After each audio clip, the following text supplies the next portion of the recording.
Thanks for joining me for this Met Office 10-day trend. The rest of this working week promises more of the same. Sunshine and showers by day and staying on the cold side, particularly at night, with a couple of really frosty mornings to come. Those hoping for a boost in temperatures, well, some good news for the weekend. We will see things turning warmer. However, that warmth is going to be accompanied by another spell of wet and windy weather across the country. And then any warmth doesn't really last. As we're back, it looks like through much of next week to the cool and showery themes, although probably not quite as cold as it has been this week. Why has it been so chilly? Well, the low pressure that brought the wet and windy weather on Bank Holiday Monday, that's cleared away. But behind it, it's allowed these northerly winds to bring the cold air into play. Weather fronts topping and tailing the UK, they will bring a bit more cloud and so help to keep temperatures up. But through the heart of the UK, as the winds ease off, well, we are going to see temperatures really plummet through Wednesday night into Thursday morning. We're looking at temperatures down to -2 to maybe as low as -5 or -6. These are rural temperatures to start Thursday, and it'll be a similarly frosty start on Friday as well. Unusually cold mornings for the time of year.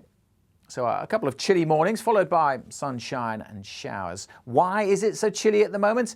Well, it's kind of to do with the position of the jet stream. It's a south-shifted jet. It's further south than it would normally be, and there's a warm side to the jet and a cold side. And when the jet is further south, we are definitely on the cold and chilly side. A look at the broader picture shows that jet is ambling across the Atlantic for the next couple of days. Not particularly powerful and unusually in quite a straight line. However, we are going to see a change to that, and that change happens initially across the United States. This dip in the jet stream, this trough that's developing during Thursday and Friday, then moves downstream. It's a bit like giving a rope a little bit of a flick, and we see that development. And instead of a flat jet stream that we'll have on Thursday and Friday, by the weekend we're developing a big kink close to the UK. Why is that important? Well, it's these dips, these troughs that tend to be breeding grounds for low pressure systems, and that's why things will turn wet and windy once more on Saturday. Let's rewind the clock on this low then and watch it develop, because on Thursday that low is kind of sitting out in the Atlantic but doesn't really look very much, not many isobars. But as we see that change in the jet stream, the kink developing and the jet stream pepping up, and crucially the low crossing the jet, well, that low really does intensify and become quite a beast really. Fortunately, it's developing way out in the Atlantic, but it does spread its weather fronts across to the UK. And it's these weather fronts that will bring that spell of wet weather and the isobars close together as well. So it will also be turning windy once more during the weekend, particularly so on Saturday. So a spell of wet and windy weather, but also tucked in here, we will see some pretty warm air. So as I said at the start, those temperatures will get a boost through the weekend. Won't be anything like as frosty on Saturday night. But we will see a spell of wet and windy weather crossing the country. A lot's got to happen with that low pressure, so timing and intensity of the rain and just how windy it's going to be, we'll firm up on details on that over the next couple of days. But we will see a bump in the temperatures. It will turn at least a little bit warmer into the rest of the weekend, and that low isn't going very far very quickly. So around this, you can imagine there'll be bands of showers spiralling through for Sunday's forecast. The position of this cold front, though, is key, because ahead of that, I showed you those yellow colours across the UK, but actually there's some really quite warm air, the orange and reds there across the near continent.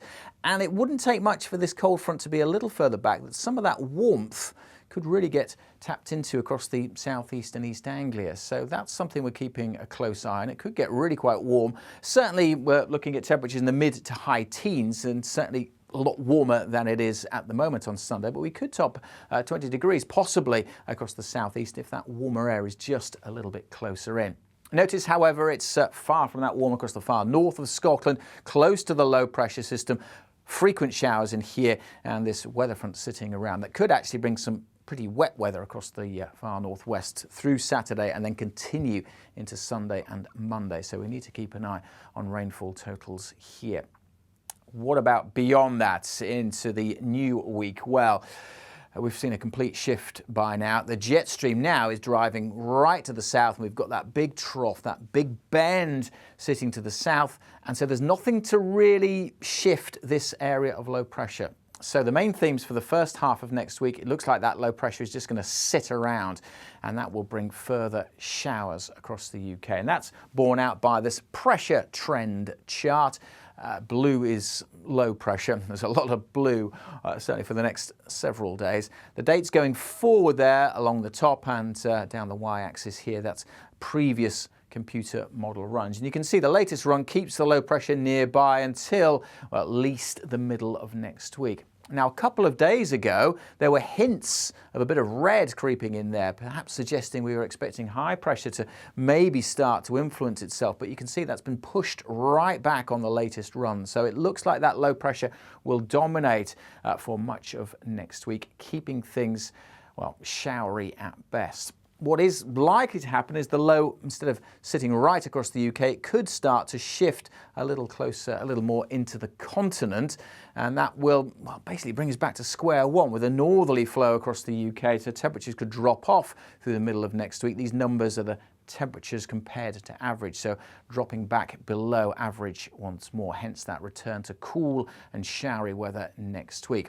That is also reflected in the temperature trend. I've got a couple here, the top one for Belfast, the bottom one for Reading, showing that temperatures will rise as we go into the weekend. So finally a little warmer, but for next week, generally those red blobs are below that average line there. And the same for Reading here. Notice here that peak, that temperature, and that larger blob for Sunday, because of the uncertainty about that warmth, we could tap into it in the southeast, but generally it gets warmer into the weekend, and then next week temperatures are, well, just generally around or a little below average, but crucially above where they are now. And the same goes for the blue blobs, which are the overnight minimum temperatures, so exceptionally low at the moment.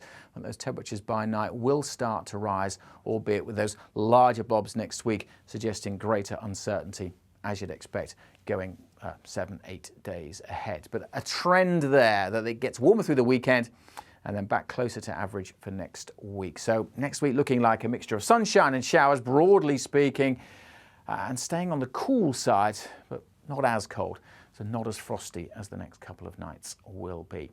Plenty going on then, so stay up to date with the very latest from the Met Office. Best way to do that, of course, follow us on social media.